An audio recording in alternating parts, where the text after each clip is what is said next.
Bismillahirrahmanirrahim. Bismillah, alhamdulillah, wassalatu wassalamu ala rasulillah Sayyidina Muhammad ibn Abdillah wa ala alihi wa ashabihi wa azwajihi wa dhurriyyatihi wa ahli baitihi wa man tabi'ahum bi ihsanin ila yaumil qiyamah. Para alim, para ulama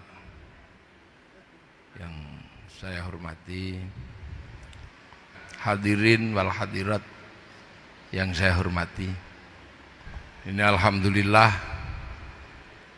wa syukrulillah, malam hari ini secara bersama-sama di Masjid Al-Akbar ini kita bisa memperingati peringatan hijrahnya Rasulullah Muhammad Sallallahu Alaihi Wasallam. Kita di Indonesia ini, terutama di Pulau Jawa, banyak sekali tradisi memperingati tahun baru. Jawa Timur terutama banyak. Ada yang memperingati tahun baru Hijriyah dengan cara mandi. Mandinya setahun sekali pas satu suro. Itu biasanya pengikutnya Mbah Suro. Ada yang begitu. Ada yang memperingati satu suro, satu Muharram dengan cara mencuci pusaka, ngumbah keris. Ada setahun sekali. Di tempat saya di Yogyakarta ada yang memperingati satu Muharram dengan cara puasa bisu. Puasa bisu itu puasa tidak ngomong, mengelilingi benteng keraton seperti orang tawaf sebanyak 7 kali di Yogyakarta. Di Solo ada yang memperingati satu Muharram dengan mengarak kebu yang dikenal dengan nama kebu Kiai Slamet. Keliling benteng lah, nanti kalau kebunya itu neletong, ngerti neletong ya? Kebunya itu kalau neletong itu nanti dibikin royoan. Loh, ojo guyunya. Nanti kebu taeknya itu, teletongnya itu bikin royoan. Yang belum punya suami, pengen punya suami, tabarukan teletong kebu. Yang jual mobil nggak laku-laku, tabarukan teletong kebu. Nanti kalau kebunya sudah mulai jengking gitu, udah itu sudah ancang-ancang kayak orang mau lari, itu kayak orang maraton lari. Udah nanti kalau begitu telepok itu udah royoan. Nanti ada yang kebagian segegem, ada yang kebagian sak dulit tok, ada yang kebagian di tubuhnya karena kecipratan, nanti dikumpulkan terus dibawa pulang. Nah, ini cara-cara yang berbeda. Ada yang pengajian di Dubai memperingati satu Muharram dengan menyalakan petasan di Tower Al Buruj, itu di Dubai. Di Malaysia sama, memperingati dengan lari pagi, lomba. Kalau di sini lari berhadiah umroh dan sepeda, jalan bersolawat. Di Brunei juga sama meriahnya. Di Jeddah keramaian luar biasa menyambut satu Muharram. Yang tidak ada itu cuma satu, menyambut satu Muharram. Di mana? Di Saudi Arabia. Kenapa nggak ada? Ya karena di sana sudah ada makam Rasul, ada Ka'bah, ada. Lah di sini Ka'bahnya triplek ya, Nah, ini menandakan bahwa orang yang jauh sangat bersyukur ketika kebagian Islam. Nah, ini jangan kemudian ada yang suka olok-olok ya. Sekarang ada yang suka olok-olok. Peringatan itu nggak ada tuntunannya. Sudah, itu orang yang sudah nggak usah dipikir. Wong kita ini negeri yang jauh. Indonesia adalah negeri yang jauh, yang pengen memperingati apapun yang dilakukan oleh Rasulullah. Mulai lahirnya kita peringati, Isra Mi'rajnya kita peringati, turunnya Quran kita peringati, hijrahnya kita peringati. Untuk apa? Agar orang yang jauh kayak kita ini tidak lupa terhadap apa? Terhadap Rasulullah Muhammad Sallallahu Alaihi Wasallam. Nah, kebetulan malam hari ini kita memperingati dengan bikin pengajian di rumahnya Allah di Masjid Al-Akbar Surabaya. Nih, ini salah satu cara tasyakur memperingati satu Muharram.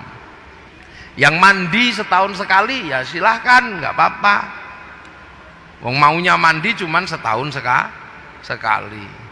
Yang puasa bisu silahkan, yang nyuci keris ya silahkan, tidak apa-apa.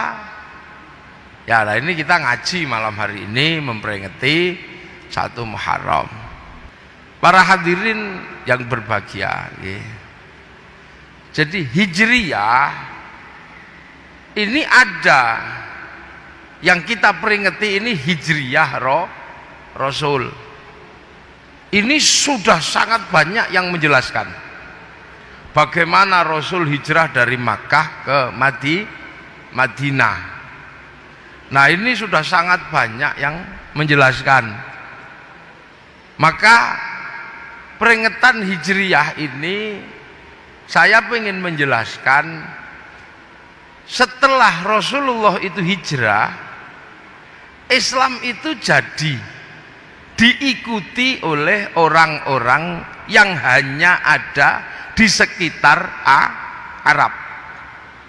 Rasul meninggal, umatnya hanya sampai di sekitar Makkah dan sekitar Madinah. Rasul meninggal, umatnya belum sampai Indonesia. Umat Rasulullah meninggal paling jauh hanya sampai di Ethiopia. Hanya di Ethiopia, kemudian sampai teng Yaman. Dereng dugi Indonesia, belum sampai sini. Maka cerita tentang Rasulullah hidup belum sampai ke Indonesia, hanya diceritakan di sekitar Makkah, di sekitar Madinah. Bahwa Rasul manusia mulia, punya sifat siddiq, amanah, tabligh, fatonah. Ini hanya seputaran yang menikmati, seputaran orang Makkah, orang Madinah. Orang Indonesia belum menikmati nikmat iman. Makanya kalau kita berbicara Hijriyah, saya lebih ingin menjelaskan bagaimana proses hijrahnya Islam dari Arab sampai ke Indonesia. Ini ya, karena sekarang yang banyak salah paham itu terkait hijrahnya Islam ke Indonesia. Ini yang banyak salah paham, sehingga akhir-akhir ini khilafiyah malah banyak terjadi di kalangan kaum muslimin. Islam ini memang dicipta oleh Allah menjadi rahmatan lil alamin. Seluruhnya dicipta untuk mendapatkan nikmat iman. Lah kita ini ya termasuk orang yang sangat jauh dari Rasulullah. Kalau kita melihat Rasul itu di sekitar Makkah dan di sekitar Madinah, kalau sampean haji ya, kita datang ke Mesir, setelah Mesir masuk ke Afrika. Afrika itu negeri yang tidak jauh dari Arab, hanya ngelompati Mesir.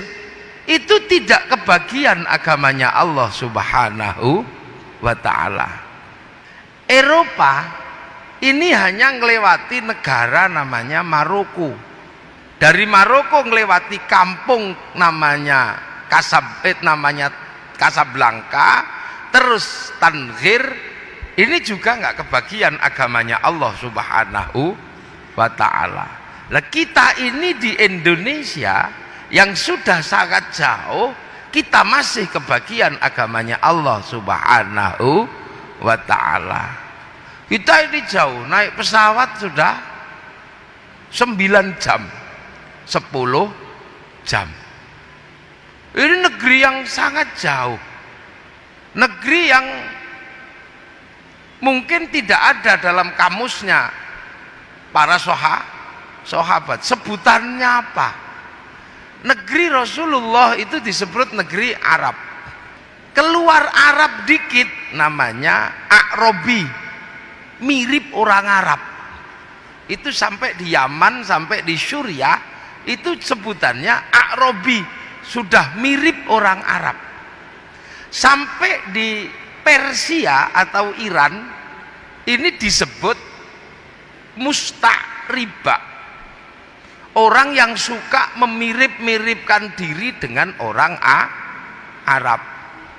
Sampai di India itu disebut ajam. Ajam itu India yang masih besar-besar, cantik-cantik, itu disebut ajam.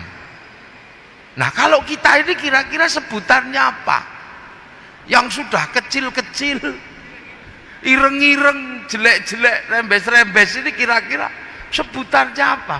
Itu sudah nggak ada dalam kamus ukuran bahasa. Tapi hari ini orang-orang yang kecil-kecil, jelek-jelek ini, rembes-rembes ini, yang tidak ada kamusnya dalam sebutan Arab, A'robi, Musta'riba, dan Ajam, hari ini Islam Indonesia menunjukkan kekuatannya menjadi Islam terbaik di dunia. Ketika Islam yang ada di Suriah runtuh, ketika Islam yang ada di Afghanistan runtuh, yang ada di Eropa musnah, kekuatan Islam terbesar hari ini ada di Indonesia. Orang haji paling banyak dari Indonesia. Masjid paling banyak di Indonesia. Tempat sholat paling banyak di Indonesia. Orang hafal Quran paling banyak Indonesia. Nah ini jadi pertanyaan orang. Ketika Islam Suriah mengalami keruntuhan, Afghanistan runtuh, Eropa sudah hilang, yang di sini mencuat tumbuh subur menjadi inspirasi Islam dunia. Lah, semua orang bertanya, apa yang terjadi dengan Islam Indonesia? Akhirnya orang-orang ini datang ke sini pengen tahu ada apa, Islam kok begitu kuat. Begitu nyampe sini, peneliti Islam kaget. Kenapa? Karena seluruh peneliti Islam pasti belajar Islam bermula dari Arab. Begitu keilmuannya mumpuni tentang paham Islam semuanya versi Arab, masuk ke Indonesia bingung. Kenapa? Mencari musola tidak ada, ketemunya langgar. Mencari kalimah Allah, ketemunya pangeran. Sudah paham pangeran Allah, kaget karena ternyata ada manusia namanya pangeran Diponegoro. Kaget lagi. Ini cari Allah pangeran, kaget lagi ada yang nyebut Allah sing ngecet Lombok. Mencari syaikhun ustadun, di sini tidak ketemu, ketemunya kiai. Begitu memahami bahwa kiai adalah pemimpin agama, terus disimpulkan bahwa di Indonesia yang namanya pemimpin agama adalah kiai. Tapi begitu belajar di Indonesia jadi kaget, karena ternyata yang namanya kiai bukan hanya ulama, ada tombak namanya kiai, tombak kiai pleret. Bahkan ada kebo namanya Kiai Selamet. Simbol Islam itu sebagian besar adalah jubah. Begitu masuk ke sini, ketemunya orang tidak berjubah. Jubahnya dipotong, yang bawah jadi sarung, yang atas jadi baju takwa. Kalau masih kainnya sisa jadi serban. Lah, dari sana bahwa memahami kalau Islam itu pasti punya jenggot. Begitu sampai di sini bingung, kok rata-rata tidak ada jenggotnya. Mereka seolah-olah menyimpulkan bahwa Islam itu celananya cingkrang. Begitu masuk ke sini cari yang cingkrang, tidak ada. Lah ini maka banyak sekali akhir-akhir ini orang salah paham dengan Islam Indonesia, sehingga ketika salah paham dia tidak mau belajar lebih dalam, karena mereka sudah punya ilmu, sehingga ilmunya untuk menganalisis Islam Indonesia lah akhirnya tidak nyambung. Akhirnya ketemu kulitnya Islam Indonesia. Tapi coba nanti kalau sudah belajar dengan sangat dalam, mereka akan tahu. Apalagi kalau belajarnya ke Surabaya. Karena biang keroknya Islam itu awalnya dari Surabaya. Yang menyebabkan Islam ini berkembang ke seluruh Indonesia itu awalnya dari orang Surabaya. Namanya siapa? Raden Rahmat Sunan Ampel. Jadi kalau berbicara Islam Indonesia, bagaimana membawa Islam yang lahir dari Arab sampai ke sini, jangan sekali-sekali meninggalkan Sunan Ampel, karena beliau adalah kunci. Beliau punya murid namanya Datuk Ribandang, menyebarkan Islam ke kawasan timur, bertempat di Gunung Bawakaraeng, Sulawesi, yang menjadi sebab berkembangnya Islam di Indonesia timur. Beliau punya anak murid namanya Sunan Bonang. Sunan Bonang punya murid namanya Hatib Dahyan. Hatib Dahyan bergerak ke Kalimantan, menjadi sebab berkembangnya Islam di Kalimantan dan menjadi cikal bakal kerajaan Islam se-Kalimantan. Sunan Ampel punya murid namanya siapa? Namanya Arya Dilah. Arya Dilah atau Raden Husein bergerak ke Semenanjung Sumatera, menjadi sebab berdirinya kerajaan-kerajaan Islam di Sumatera. Sunan Ampel punya anak namanya Sunan Bonang. Sunan Bonang punya murid Sunan Kalijogo, yang menjadi sebab berkembangnya Islam ke seluruh pedalaman pulau Jawa. Nah ini yang kadang orang tidak mau mempelajari ini, makanya kadang pangling dengan Islam di Indonesia. Islam datang pertama keluar dari Arab, ya. Keluar dari Arab setelah Rasulullah, yang paling jauh itu bergerak ke Basrah. Basrah itu sekarang Irak. Siapa yang ke situ? Yang ke situ Sayyidina Ali bin Abi Thalib. Nah, begitu Sayyidina Ali ini bergerak ke Basrah, jadi gubernur di situ, orang Basrah sangat berterima kasih.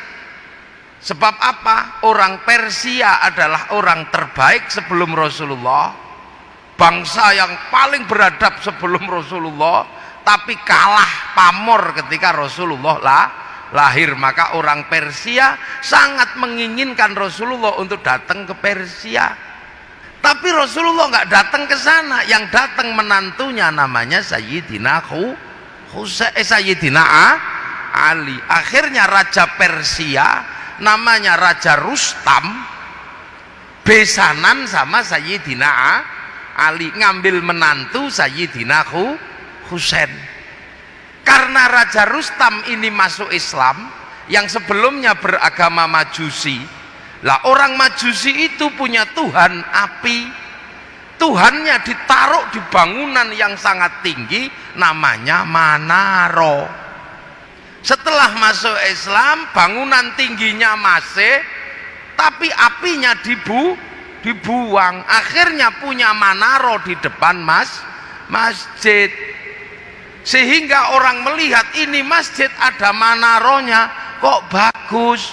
Maka setelah itu hampir semua masjid membuat Manaro tanpa api Persia. Sehingga sampai Surabaya dikenal dengan nama Menoro. Ini perkembangan ya. Kemudian Sayyidina Husain punya Sayyidina Husain punya anak Sayyid Ali Zainal Abidin. Sayyid Ali Zainal Abidin ini adalah orang yang selamat dari perang antara Yazid bin Muawiyah sama Sayyidina Husain. Seluruh keluarga cucu Nabi meninggal pada tanggal 10 Muharram. Meninggal semua, tersisa satu, namanya Sayyid Ali Zainal Abidin. Lah ini maka kemudian Sayyid Ali Zainal Abidin ini bergerak keluar Arab. Punya anak namanya siapa? Punya anak namanya Sayyid Muhammad Baqir. Sayyid Muhammad Baqir semakin jauh dari Arab keluar bawa Islam. Punya anak namanya Sayyid Ja'far Shodiq. Punya saudara namanya Sayyid Musa Kazim. Dari Sayyid Ja'far Shodiq lahir anaknya namanya Sayyid Ali Uraidi. Sayyid Ali Uraidi punya anak namanya Sayyid Muhammad. Semakin jauh keluar, punya anak namanya Sayyid Ubaidillah. Sayyid Ubaidillah punya anak namanya Sayyid Isa An-Naqib. Punya anak namanya Sayyid Ahmad Al-Muhajir. Punya anak namanya Sayyid Alwi, tambah jauh. Punya anak Sayyid Muhammad. Punya anak Sayyid Alwi, tambah jauh. Punya anak namanya Sayyid Ali Khalid Qosam, tambah jauh. Punya anak namanya Sayyid Ahmad Sohib Mirbat. Punya anak namanya Sayyid Alawi Ammil Faqih. Punya anak namanya Sayyid Abdul Malik. Lah Sayyid Abdul Malik sampai Mongolia. Sayyid Abdul Malik punya anak namanya Sayyid Ahmad Jalaluddin. Lah negeri Campa sama negeri Aman ini perang, saudara perang, maka mendatangkan Sayyid Ahmad Jalaluddin untuk menjadi juru damai di Kamboja situ.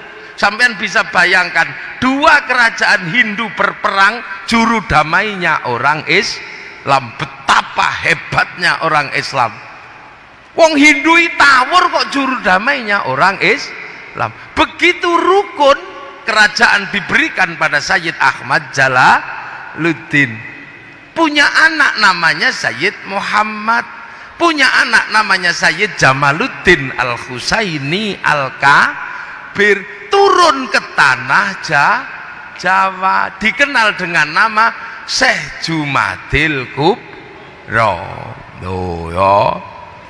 Ini tak urut biar nanti ngajinya nanti jam 1 ya. Ini ngurut dulu biar nanti tidak keliru. Nah, begitu Syekh Jumadil Kubro sampai sini kaget, loh kok ada orang di sini ternyata nggak gede, orangnya kecil-kecil, rembes-rembes, pesek-pesek, ini gimana ini gitu.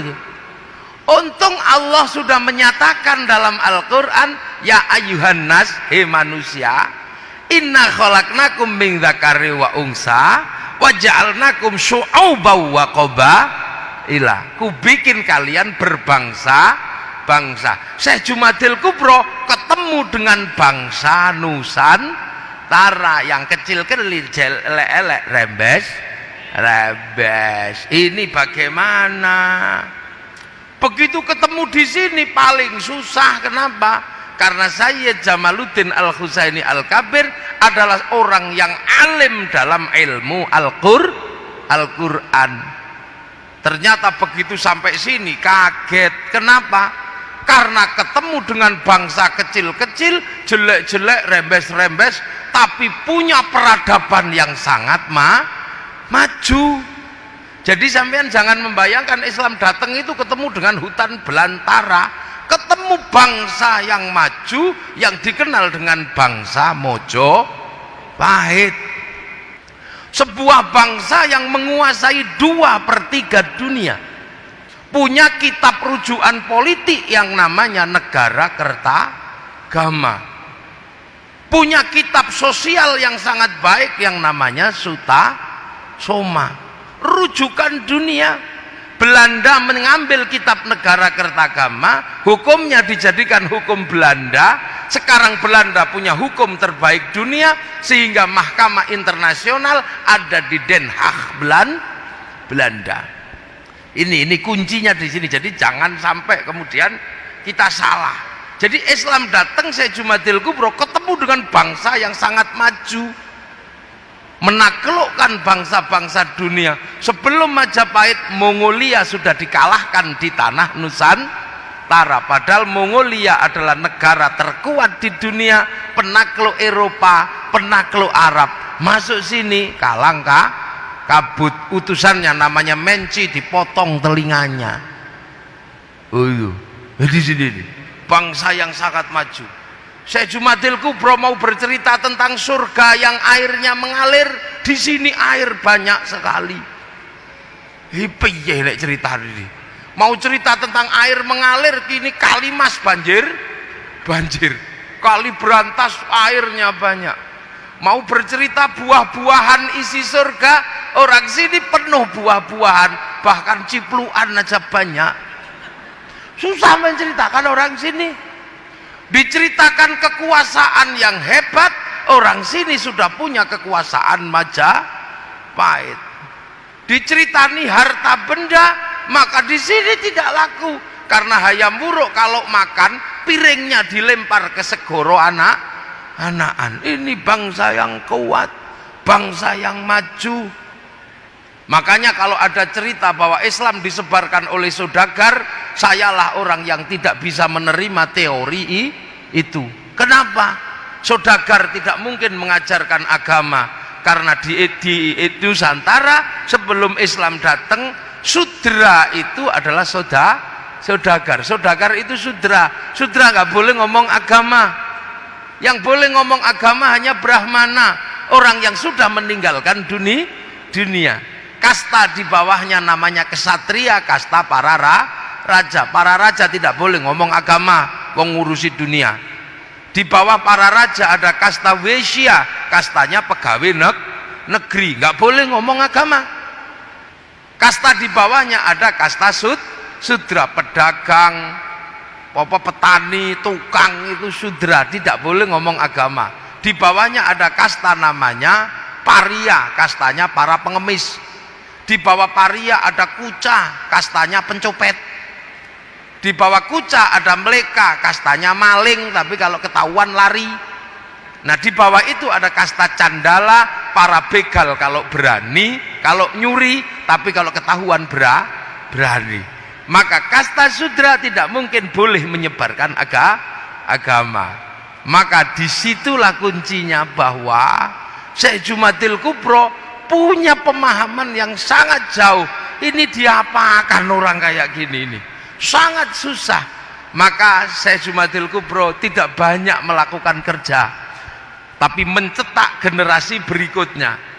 Syekh Jumadil Kubro paling ngajar Quran. Lah ketika orang Jawa diajar Quran, paling Syekh Jumadil Kubro kaget. Kenapa? Diajar alhamdulillah nggak bisa, karena orang Jawa punyanya hono coro keluarnya alkamdu, ya hayu ya qayyum ya kayuku ya yumu. Diajar Robbil Alamin, orang Jawa nggak punya huruf ain, punyanya ngo, maka keluarnya Robbil alamin. Diajar dot, orang Jawa gak punya dot, punyanya lo, maka Ramadan menjadi romelan. Itu orang Jawa di sini ya. Maka pekerjaan berikutnya adalah Subah Jumatil Kubro menyiapkan dua anaknya. Anak yang pertama namanya Maulana Ishak, anak yang satunya namanya Ibrahim Asmoro Gondi. Disiapkan ini dua, bagaimana membangun Islam di Indonesia.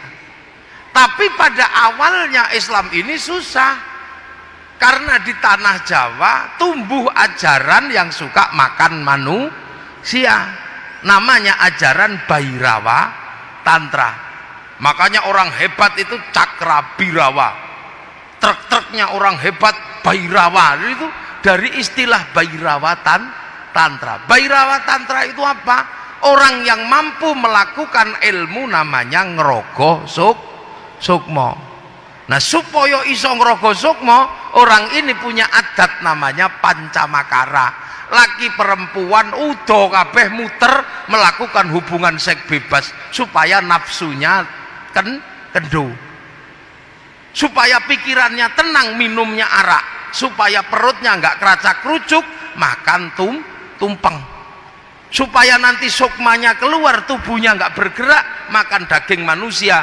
Maka di Jawa tumbuh sumanto.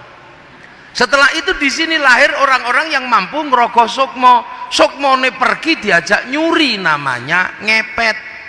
Sukmanya pergi jak bunuh orang, namanya santet. Sukmanya pergi jak mencintai perempuan, namanya pelet. Di Jawa tumbuh santet, pelet, ngepet. Beberapa kiai mati dimakan sama orang ini untuk upacara. Tempat upacaranya namanya kesetra. Maka setiap daerah kalau ada namanya setro, itu adalah dulu pusat persembahan Bhairawa Tantra. Yang saya tahu di Gresik ada 3. Nah, ini yang kemudian menghasilkan cerita beberapa kiai dimakan, akhirnya didatangkan kiai yang nggak bisa dimakan, namanya Sayyid Samsuddin Al-Baqir Al-Farsi. Ilat Jawa susah nyebut Sayyid Samsuddin Al-Baqir Al-Farsi, maka di Jawa dikenal dengan nama Syekh Subakir. Dikejar-kejar sama Syekh Subakir, lari. Sebagian lari ke barat, sebagian lari ke timur. Yang lari ke timur naik ke Gunung Kawi Malang, lari ke Alas Purwo Banyuwangi. Lah di Alas Purwo dipimpin pemimpin Bhairawa namanya Menak Sembuyu Bajul Sengoro. Syekh Subakir sudah sepuh, maka muridnya namanya Mbak Ishak putra Mbah Jumatil Kubro ngejar ke Banyuwangi. Akhirnya Menak Sembuyu menyerah, anaknya yang perempuan dikasihkan sama Mbak Maulana Ishak. Pernikahan itu melahirkan Raden Ainul Yakin Sunan Giri, makamnya Gresik. Ya, lah sebagian lari ke Kediri, berpusat di Patung Totok Kerot daerah Pagu Pamenang. Lah ini akhirnya dikejar sama Sunan Bonang putra Sunan Ngampel, cucu Babrohim Asmoro Kondi, putranya Syekh Jumatil Kubro. Sampai di Kediri diajar sama Sunan Bonang. Sebelum lari ngejar ke Kediri, bertapa dulu di daerah namanya Bawean. Maka orang Bawean merasa memiliki Sunan Bonang. Akhirnya nyerah orang Kediri tadi Bhairawa. Akhirnya bareng nyerah, ya sudah, muter-mu tetep gak apa-apa, tapi jangan telanjang. Dikasih baju arak haram, diganti teh kopi atau air putih. Tumpeng itu halal, gak apa-apa. Ingkung manusia diganti ingkung pitik, ingkung ayam. Mantra ngrogo sukmo diganti kalimat tauhid la ilaha illallah. Maka Islam penerus Wali Songo ndak ada yang komplain masalah tumpeng, sebab ngerti itu tinggalannya Sunan Bonang. Tapi Pak yang baru datang ke Indonesia pangling, ini bikinan siapa? Wong di Arab tidak ada. Makanya sekarang banyak yang musyrik-musyrikan tumpeng. Tapi pengikut para Wali Songo, orang-orang Surabaya, nggak ada yang mempersoalkan lempeng. Lila ya, mulai nyantol ya. Nah kok sih ini ngajinya nanti jam 1 ini ya. Nah pekerjaan berikutnya Mbah Ibrahim Asmorokondi masih berbicara tentang iki gimana ini. Akhirnya yang baru paham adalah Sunan Ampel. Ini baru mulai paham bagaimana mengislamkan orang Jawa. Mulai paham karena sudah generasi ketiga lah ini Sunan Ampel. Ini kalau saya langsung bilang Allah pasti ribut. Ini kalau saya bilang ini pasti ribut. Akhirnya apa? Sunan Ngampel yang pertama dilakukan adalah mencari takbir di dalam Al-Qur'an. Nah, ini takbirnya di dalam Al-Qur'an. Gimana cara nanem Islam di sini ini? Nah, maka Mbah Ngampel ketemu takbir ayat Al-Qur'an apa? Mathaluhum fit Taurat wa mathaluhum fil Injil kazar'in akhraja syat'ahu fa'azarahu fastaghlaba fastawa ala suqi yu'jibu zurra al-yaghidhu bihimul kuffar. Islam itu sudah digambarkan di Taurat dan Injil seperti tanaman kazar'in akhraja syat'ahu kang metu napa nggih? Syat'ah niku nek cara anakan sing saking bonggol niku lho napa nggih? Akan metu anak-anakane sing tukul teko bonggoli. Akhraja syat'ahu fa'azarahu. Lah mengko terus kembang mbokne karo anake niki wohe bareng. Fastaghlaba terus ngempel. Fastawa ala suqi terus akhire ngebaki pasar medeni wong kafir. Tanduran sing metu tungute niki terus mbokne apa bar metu sungute terus mbokne karo anake wae barengi apa ternyata kejawab itu tanaman padi yang seperti itu. Maka kemudian Sunan Ngampel mengambil ibrah dari menanam padi menjadi cara menanam Islam di tanah Jawa. Padi itu kalau di atas tanah ditotol sama burung maka ditanam di bawah tanah pas. Karena yang punya sawah Mojopahit, kalau ditanam di atas Mojopahit punya tanaman pisang, kita nanam jagung, jagungnya ditebang. Maka tanam bahwa Allah tanam nama pengiran. Allah ditanam dengan apa? Syekhun Ustadun dengan nama kiai. Tilmidun muridun dengan ditanam dengan santri. Musola dengan langgar.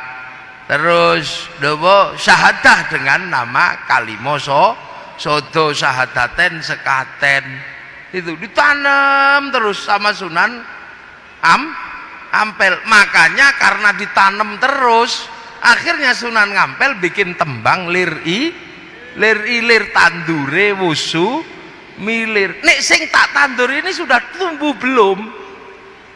Sudah tumbuh belum?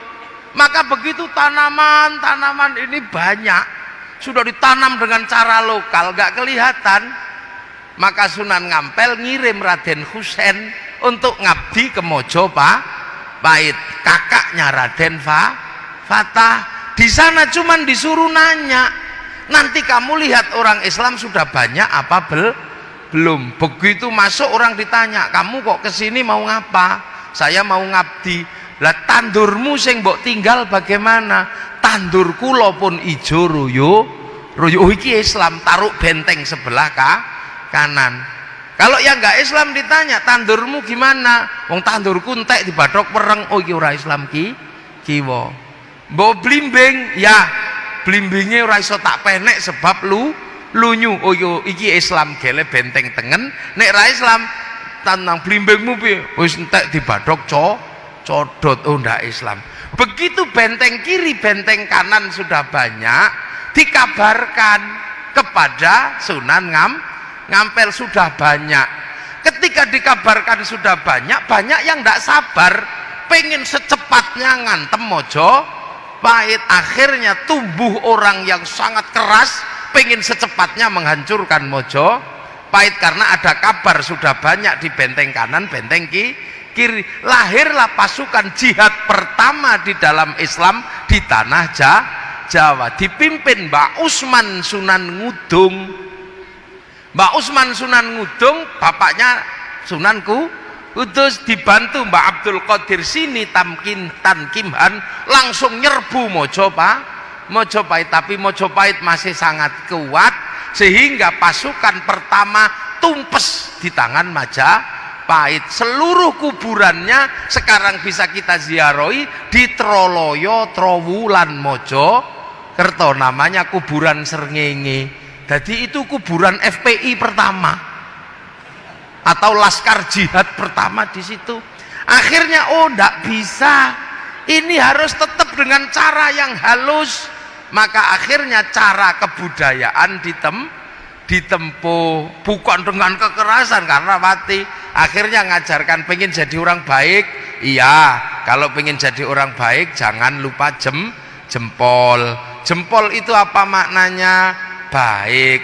Baiknya jempol gak sempurna kalau gak ada jentik. Maknanya jentik, jangan otak-atik punya orang lain, ojo otak-atik barange liyan, ojo nyolongan, enggak didalili asyariku wasyariqatu faqtau aidiyauma. Hadisnya lau anna Fatimah binti Syaraqat laqattu yada, enggak cuma ojo otak-atik barange liyan, iki tak jenengke jentik soalnya gue nginjen silite pitik ngono tok. Iki jari manis dadi wong sing manis, ning ojo manis-manis rai, ojo dadi penjilat. Iki penunggul dadi wong sing unggul, tapi ojo sombong. Iki penuduh nek iso nuduhke wong sira dadi jempol. Tapi karpe nek wis jempol kabeh kudu dimusnahkan, seluruh yang jelek harus dimusnahkan. Mula digekke lagu jentik penunggul patenono, ojo di dulur tua malati. Jadi walaupun sudah menang jangan semena-mena. Nek ada manten baru depan rumah suruh ngasih cengkir gedang tebu. Aku wis kenceng pikirku, mantenku wis tak geget-geget, wis tak gadang-gadang, aku wis mantep gedang mlebu. Begitu. Kalau bikin rumah suruh bikin kasih pisang di atas wuwungan. Supaya apa? Supaya nek tukangnya lapar ndak naik turun cari makanan. Saya golek itu cara-cara. Yang paling susah adalah mengajarkan bagaimana orang itu meninggal. Kalau ajaran Hindu meninggal adalah reinkarnasi, lah kalau Islam inna lillahi wa inna ilaihi rajiun. Maka Sunan Ngampel buat inna lillahi wa inna ilaihi rajiun menjadi bahasa Jawa. Urip ojo lali sangkan paraning dumadi. Supaya ora lali sangkan paraning dumadi, gekke tembang maca pat. Ya, napa maca pat? Wong urip kudu iso maca barang papat. Barang papat niku napa? Kancane nyawa sing medun teng alam donya. Sebelah kiwa kancane nyawa iblis loro nyasarno, sebelah tengen malaikat loro gandoli. Jin korin kali hafadho karo Sunan Ngampel dikasih nama dulur papat limo pancar. Lho, ini pembelajaran yang sangat rumit pada zaman Wali Songo. Mula pancer niku nek butuh apa-apa iso nganggo tengen, nganggo kiwa. Pancer pengen istri cantik pakai jalur kanan baca ya Rahmanu ya Rahim, I love you. Pakai jalur kiri bacanya Sunamata Kaji ajiku jarku wa ta'ila bila. Pakai jalur kiri Sunamata Kaji ajiku Bandung Bondo Woso. Pengen kaya jalur kanan sholat duha ya Fattahu ya Razak. Kalau pakai jalur kiri bawa ayam cemani naik gunung Kawi, ya sama-sama kaya. Makanya kiri kanan bisa dipakai. Makanya kiai sama dukun itu sama. Kiai kalau tirakatnya kuat doanya manjur. Dukun yang nggak pernah mandi kalau tirakatnya kuat ya doanya manjur. Sama-sama. Wong pakai jalur yang duanya ada. Makanya orang Surabaya pakai kiai atau dukun sama-sama hebat, sama-sama terang. Cuman terangnya beda. Yang satu terangnya lampu, yang satu terangnya kebakaran omah kobong. Golek pitike ilang nganggo sentolop ya pitike ketemu, nganggo blarak digendel diobong pitike ketemu sentolo peuto blarake entek kok obong ngono to. Lho ini pembelajaran yang ribetnya luar biasa. Maka tembang yang pertama namanya tembang mocopat itu mas kumam bang, kemambange nyawa medun alam donya. Setelah mas kumambang tembange mijil, menungso mijil lahir lanang lahir wedok. Setelah mijil tembangnya kinanti, kecil-kecil sangoni kanti agama kanti akhlak diajar ngaji. Kalau nggak cepat diajar ngaji kinanti, anak menungso kesusul tembang sinom bakal dadi cah nom wis mulai ndap blek. Apa meneh nek wis bar sinom tembange asmara dono, mulai jatuh cinta ke taman asmara taek kucing rasa coklat. Nek wis bar asmara dono tembange gambuh jumbuh lanang wedok bangun rumah tangga. Kalau setelah itu tembangnya dandang gula dandang pahit gula legi, merasakan manis pahitnya kehidupan. Setelah itu tembangnya durma, mana dharma bakti hidupmu. Kalau mangga itu berbuah bisa jadi makanan burung, bisa menjadi makanan codot, lah buahnya manusia apa? Kalau manusia tidak berdharma bakti, kesusul tembang pangkur, ngerti-ngerti wis wayahe mungkur sekondo donya dengkul wis linu, untu wis protol, mripat wis lamur, tato naga wis mengkeret dadi gambar cacing. Sudah nang mungkur nang masjid Al-Akbar, walaupun hanya setahun sekali hari ya pokoknya nang mlebu senajan setahun pisan riyaya. Nek ora nang mungkur kesusul tembang megat roh copot rogo sak sukmane, terakhir tembange pucung menungso dipocong sluku-sluku bathok mati. Nah, ini pembelajaran yang sulitnya luar biasa, dan ini hanya ditemukan di tanah Indonesia.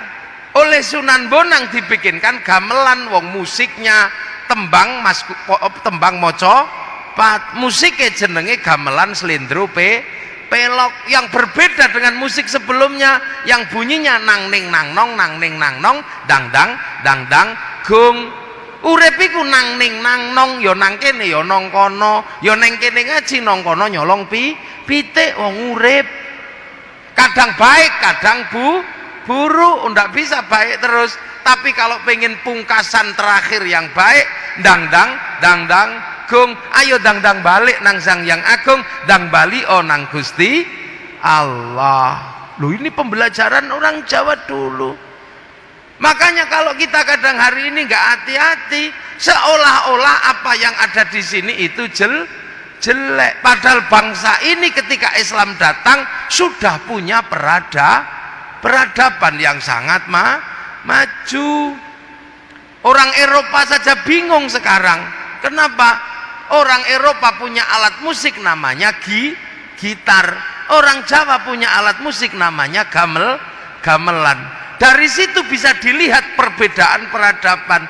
Gitar itu membuatnya mudah karena cuman kayu dibolongi dikasih tali. Tapi membuat alat musik dari gamelan, kalau bangsa tidak punya pengetahuan metalurgi dan tidak punya ilmu pertambangan yang mapan, nggak bisa membuat alat musik dari logam. Eropa punya logam untuk perang, sini logam untuk alatmu musik. Ini menandakan dari dulu bangsa ini bangsa yang aman, bangsa yang toto tentrem kerto raharjo, bukan bangsa yang suka perang. Bahasa kita, orang juga pusing dengan bahasa kita. Orang Eropa menyebut makanannya dengan rice. Kalau orang sini rice itu macam-macam. Nek isi ning sawah jenenge pari, nek wis dipanen jenenge gabah, nek wis digiling jenenge beras, nek gilinge cuwil-cuwil jenenge menir, buntel godhong jenenge lontong, bunter janur jenenge kupat, ora dibuntel jenenge sego, gondol cecek siji jenenge upo, diublek-ublek jenenge bubur, lali masak silite gosong jenenge intip, ora kepangan garing jenenge karak. Wong mriko cukup rice ngono tok. Tiang Arab damel istilah sakoto, tiba, jatuh, wong kene sakoto ya engko sik delok nek mengarep lambene penuh tanah jenenge nyosop, nek ngene bluk jenenge jungkel, nek ngono jelungup, nek ngene glem, nek ngene gep kono namek sakoto. Orang Eropa, orang Arab menyebut sleep utawa naum. Oke deh, nanti dulu nek Pak Direktur nendro sare tilem, kalau kekasih kita bubuk.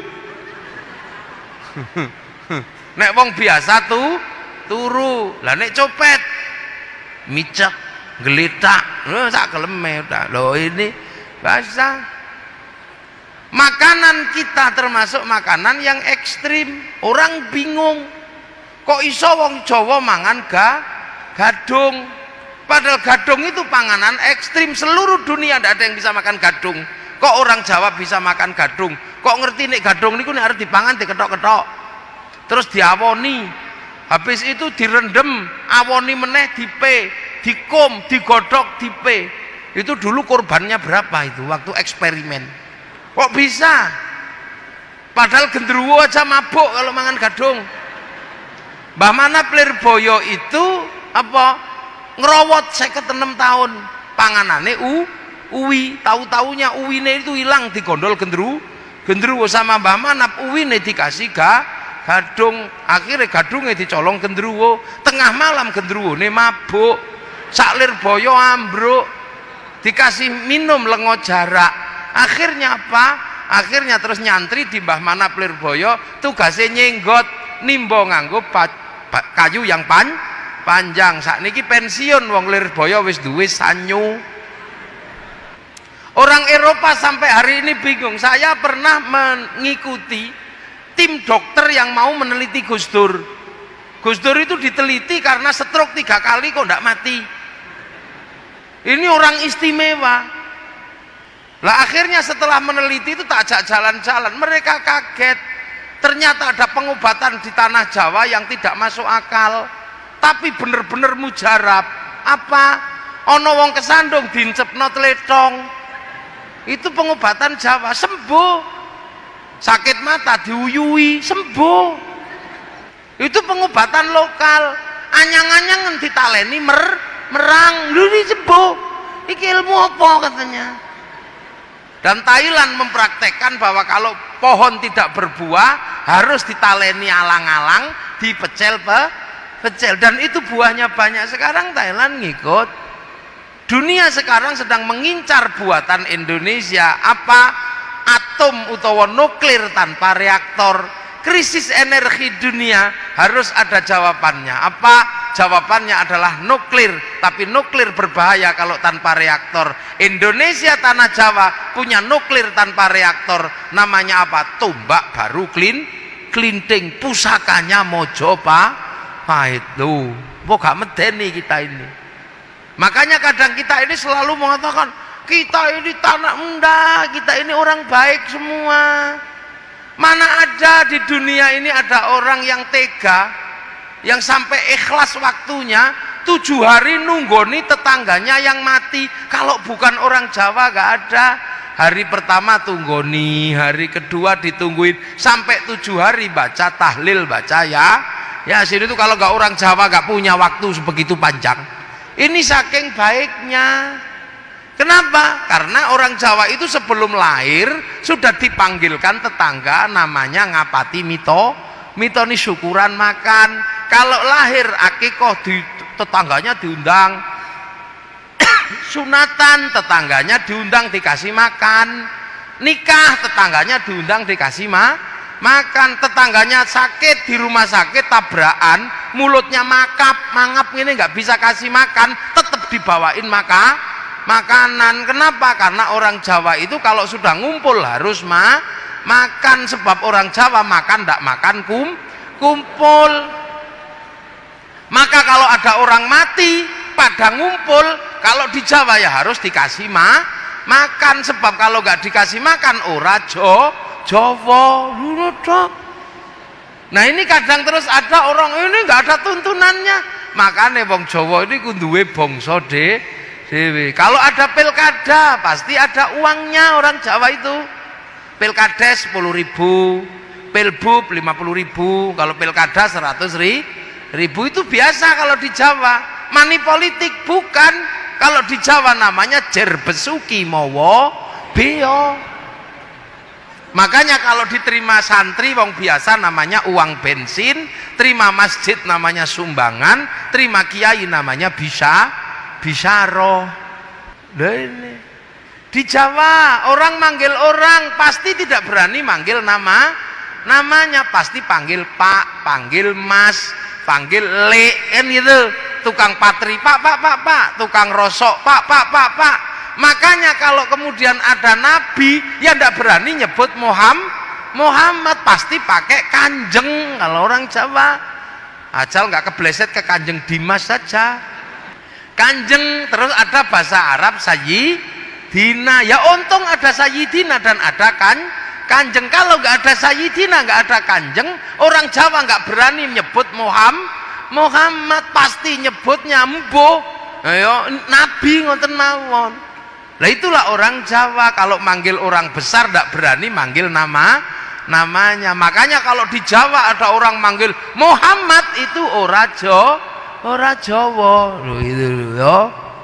Lah ini kadang kita ini punya, terus ngumpul, ada orang mati, bacain Yasin misalnya. Ya orang Jawa nyebutnya Yasinan, bacain tahlil, orang Jawa nyebutnya tahlilan. Bahasa Arab bukan, itu bahasa Jawa. Orang Jawa kalau beli katok belum dipakai ya namanya katok. Kalau sudah dipakai namanya katokan. Orang Jawa kalau beli sarung ya beli sarung. Kalau belum dipakai, kalau sudah dipakai sarungan. Sama juga tahlil kalau belum dipakai, kalau sudah dipakai tahlilan. Yasin kalau belum dipakai, kalau sudah dipakai ya Yasinan. Akhiran an itu menandakan sudah dipakai. Loh itu bahasa Jawa. Makanya ojo gumun di sini nih. Itulah ya. Lah inilah maka kemudian akhirnya ini peradaban sudah mapan, harus diajar apa? Akhirnya para wali bersepakat iki kudu diulang, kenal Gusti Allah. Pelajarannya apa? Pelajarannya adalah pelajaran iman dan berbuat baik. Nah, pelajaran iman dan berbuat baik pada manusia di dalam Al-Quran disebutkan apa? Laqad khalaqnal insana fi ahsani takwim. Dan manusia adalah makhluk terbaik, tapi ini makhluk terbaik versi Indonesia. Yang jelek-jelek, pesek-pesek, rembes. Jadi ahsani takwim model Indonesia. Kalau ahsani takwim model Arab itu cantik-cantik, ganteng-ganteng, bangir. Ahsani takwim model Eropa tinggi besar, rambutnya merah. Ahsani takwim model Afrika hitam gosong kayak kopi goreng. Ahsani takwim model Cina tembem-tembem, pipinya sipit. Ini yang bikin siapa? Allah. Nggak usah protes. Ini yang kemudian disebut ukhuwah basyariyah. Jadi perbedaan ini Allah yang bikin. Kenapa yang di Arab dibikin cantik sama ganteng? Ya kira-kira. Apa kira-kira? Karena di Arab nggak ada air, susah air. Makanya kalau dibikin cantik, dibikin ganteng, aman. Walaupun nggak mandi juga tetap cantik, tetap ganteng. Yang dibikin di Arab gitu, yang dibikin di Eropa, kenapa tinggi besar, rambutnya merah? Karena di sana ada musim dingin. Kalau musim dingin kok dibikin kecil gini, katuen mati. Loh, orang Eropa kalau musim dingin kan nggak punya matahari, kulitnya berubah kayak kulit tekek karena pigmennya hilang, sebab hilangnya sinar ultraviolet. Maka datang ke Indonesia dede. Mereka kalau kesini udo itu dede, bukan porno. Sampean aja sing ngeres. Orang Eropa kalau musim dingin nggak punya ikan karena ikannya jadi sungainya jadi es. Maka di musim panas mengawetkan ikan menjadi dan untuk dimakan di musim dingin. Lah sampean ngapain ikut makan sarden? Wong sampean nyerok iwak ada, gak dapat ikan ya kodok-kodok ya dapat ya. Orang Eropa kalau musim dingin gak punya daun karena daun rontok di musim gugur. Yang tidak rontok cuman godong cemoro. Makanya Natal di bulan Desember pakai daun cemara karena hanya itu yang tidak rontok. Coba kalau Natal asli Indonesia iso godong pelem, iso godong nopo loh. Ini bangsa Afrika dibikin hitam karena Allah menyimpan binatang buasnya di Afrika. Kalau dibikin putih dikejar singa kelihatan. Kalau dibikin hitam mah telesep udah ndak ketahuan. Cina kenapa tembem dan sipit gini matanya? Karena kalau musim dingin salju turun, matahari tetap keluar ya silau men. Lah kenapa yang di Indonesia dibikin kecil-kecil jelek-jelek? Ndak apa-apa, karena Indonesia adalah potongan surga yang ada di dunia. Qit'atum min qit'atil jannah. Loh, ini maka indahnya Indonesia. Loh, maka laqad khalaqnal insana fi ahsani taqwim summa radadnahu asfala safilin illal ladzina amanu wa amilus lihat, kecuali orang yang iman dan berkelakuan baik. Nah, kita ini diajarkan oleh para wali itu tujuannya apa? Bikin kita iman dan berkelakuan baik. Lah maka biar kita iman, maka diajar mulut kita yang paling gampang. Iman itu paling gampang di mulut, karena mulut bisa ngomong. Maka kiai-kiai dimanapun pelajarannya adalah ya Allah, ya Allah, ya Allah, ya Allah, ya Allah, ya Allah, agar mulutnya bisa kenal Allah. Karena yang paling mudah diajar itu mulut. Maka di mana-mana ya Allah, ya Allah, ya Allah, ya Allah. Tapi karena kita orang Indonesia kadang masih kebleset ya Allah, ya Allah, ya Allah ya.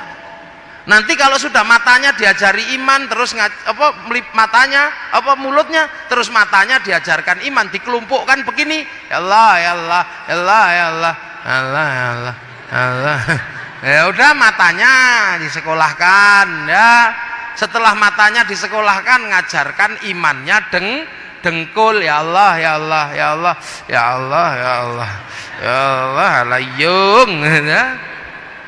Nah, setelah mengajarkan iman mata, maka yang diajarkan iman berikutnya adalah bokong. Imannya ya Allah, ya Allah, ya Allah, ya Allah, ya Allah, ya Allah. Nah, nanti kalau sudah ini alah suwene iya loh gitu. Maka Gus Zainuddin siapa yang diajarkan ya tadi itu ya Allah, ya Allah, ya Allah, ya Allah, ya Allah, ya Allah. Itu lah kenapa pelajarannya kalau ya Allah, ya Allah kok pakai gedek-gedek begini? Kalau orang Indonesia, kenapa orang sini kalau diajarkan kok gedek-gedek? Ada yang komplain, aku setahu saya kalau murid Rasulullah itu belajar iman dikirnya cuma diem begini. Lah kan murid Rasulullah sangat dekat dengan Rasulullah, diem begini hatinya kepada Allah. Lah orang Surabaya diajak diem begini ya tidur. Loh, maka kalau di sini ya Allah, ya Allah, ya Allah, ya Allah, nah itu gitu, tidur. Terus kemudian kalau kiai sini kalau zikir mesti cerewet ya Allah, ya Allah, ya Allah, ya Allah, ya Allah, ya Allah. Kenapa cerewet? Ya karena biar yang tua-tua denger. Kalau diem begini yang tua-tua nggak denger itu bunyi apa. Akhirnya tuku apa mbah? Tasbih. Muni apa? Mbah. Ini sholat kadang di sini ini sholatnya orang Indonesia sama saja sholat zuhur Allahu Akbar, Allahu Akbar. Tapi kalau sholat zuhur sini biasanya agak mundur. Nunggu siapa? Nunggu yang di sawah, nunggu yang di pasar. Setelah ditunggu gak datang-datang pujian Robbana ya Robbana, masih gak datang-datang, capek nunggunya. Tombo hati, capek ya nambani hatinya sendiri. Masih gak datang-datang baru kiainya marah, diurukian jangan jerantal per kilo. Ini cara pembelajaran manusia yang jauh. Lah kenapa para ulama, para wali ketika mengajarkan Islam amanu wa amilus solihat, ya, kok menggunakan cara-cara yang sudah ada di tanah Jawa? Allah kok jadi pangeran, sholat kok jadi sembahyang? Karena ada tuntutan dari Allah. Apa tuntunannya? Wattini wazzaitun wa turi sinina wa hadzal baladil amin laqad khalaqnal insana fi ahsani taqwim. Wattin, demi buah tin. Buah tin simbolnya Nabi Nuh. Wazzaitun, buah zaitun simbolnya Nabi Isa, Nabi Ibrahim. Waturi sinina simbolnya Nabi Musa. Lah sekarang simbolnya Nabi Muhammad apa? Wahadzal baladil amin, demi keamanan dan ketentraman sebuah bangsa dan negara. Maka amanu wa amilu solihatnya, diajar iman dan beramal soleh bagi orang lakot kholaknal insana fi aksani takwim, yang aksani takwimnya Indonesia, maka baladil aminnya Indonesia. Maka kalau mengajarkan amanu wa amilu solihat di Indonesia, jangan lupakan bentuk keamanan sebuah bangsa dan negara, jangan lupakan wahadzal baladil amin. Lah ini loh, makanya kenapa amanu wa amilu solihat kayak Hizbut Tahrir kok dilarang oleh negara? Karena Hizbut Tahrir ngajarkan amanu wa amilu solihat tapi lupa wahadzal baladil amin, lupa keamanan dan ketentraman sebuah bangsa dan negara yang dalam hal ini Indonesia. Kenapa kemudian Pak Ba'asyir mengajarkan amanu wa amilu solihat ditangkap sama tentara Densus? Karena Pak Ba'asyir mengajarkan amanu wa amilu solihat tapi mengingkari wahadzal baladil amin. Lah ini malah ngerusui ini. Makanya kalau mengajarkan amanu wa amilu solihat, jangan lupakan bentuk keamanan sebuah bangsa dan negara. Jangan lupakan wahadzal baladil amin. Suriah mengajarkan amanu wa amilu solihat, gagal membentuk wahadzal baladil amin, Islamnya kocar kacir. Afghanistan mengajarkan aman wa amilu solihat, melupakan wahadzal baladil amin, Islamnya kocar kacir. Tapi ulama-ulama Indonesia dari awal mengajarkan aman wa amilu solihat sesuai dengan petunjuk wahadzal baladil amin. Majapahit tidak mungkin dikasih nama Allah, Majapahit menjadi pangeran. Maka akhirnya pelajaran ini diterima oleh orang seluruh Indonesia. Datuk Ribandang ke Sulawesi, kemudian Khatib Dayan ke Kalimantan, Aryo Abdillah ke Sumatera. Yang di Jawa dikasih wahadzal baladil aminnya dibentuk Giri, dibentuk Demak, dibentuk Cirebon. Belanda datang semuanya bersatu melawan Belanda. Belanda pergi, kawasannya disebut wilayah. Paling susah adalah kita sebuah bangsa, Arab satu bangsa dipimpin beberapa negara, yang kita puluhan bangsa dipikul satu negara, Kesatuan Republik Indonesia. Maka tidak mungkin kalau Allah dikasih nama pangeran, maka kul huwallahu ahad dengan diganti dengan ketuhanan yang Maha Esa. Perbedaan semua bangsa bersatu dalam satu negara tidak mungkin menggunakan hamba dan raja, kawulo dan gusti. Maka para wali mengambil istilah Rasulullah, kullukum ra'in wa kullukum mas'ulun an ra'iyati. Dan hanya ulama Indonesia yang mampu mengambil kalimat ra'iyah menjadi rakyat di Indonesia. Satu-satunya orang Islam di dunia yang mampu mengambil kalimat ra'iyah menjadi rakyat hanya ulama Indonesia. Ini cara pelan. Akhirnya apa? Kita jadi. Kenapa? Islam datang tidak mengingkari baladil amin Indonesia. Dan para ulama mampu mengajarkan Islam, mampu membentuk wahadzal baladil amin. Amma ba'du. Nah, ini muqaddimah selesai. Lah ini belum mulai, saya kan tadi sudah bilang saya baru mulai muqaddimah dulu. Lu ngaji kalau nggak pakai mukadimah diterimanya susah nanti. Ini makanya ini saya sampaikan, ini baru amma ba'du, biar nanti jelas, biar kita ini tahu kenapa kemudian para ulama kalau ngajar Islam kok dengan cara-cara ini. Haji kenapa tidak langsung disuruh sana, tuh tengok Ka'bah, kok pakai latihan dulu di sini dengan Ka'bah palsu di alun-alun Surabaya. Labbaik Allahumma hajjan, pakaiannya ihram, Ka'bahnya triplek. Kenapa itu ditempuh? Ini semua adalah dalam rangka memasukkan Islam pada sebuah bangsa dan negara yang berbeda dengan bangsa Arab. Rasulullah orang Arab pasti punya jenggot. Orang Indonesia ras Smith, tidak ras Mongoloid, gak punya jenggot. Maka ulama dulu gak ada yang berdebat masalah jenggot di Indonesia. Mau jenggot ya jenggotan, mau ndak ya ndak apa-apa, ndak usah ribut. Wong kita bangsa Mongoloid. Nabi ini orang Arab, rasnya Smith, bisa makan pakai 3 jari karena yang dimakan kurma sama roti. Lah orang Indonesia makanannya soto. Kalau memaksa 3 jari, sotonya kocar kacir. Rasulullah di Arab kurbannya unta. Kalau di sini tidak tumbuh unta, tumbuh wedhus sama sapi, maka kurbannya sapi. Kalau maksa kurban pakai unta ditangkap polisi karena nyuri untanya kebun binatang Surabaya. Loh, dari dulu kan nggak ada ulama berdebat yang begitu. Akhir-akhir ini aja banyak orang yang tidak lagi memahami hakikat Islam yang ada di Indonesia. Nggak kenal.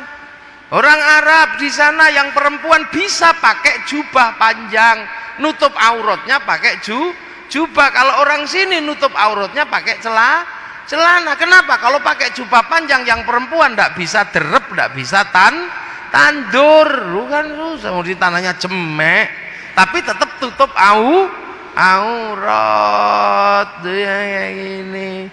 Puasa ya sama aja, cuman kalau puasa di Indonesia pakai mercon, malam-malam tukdek.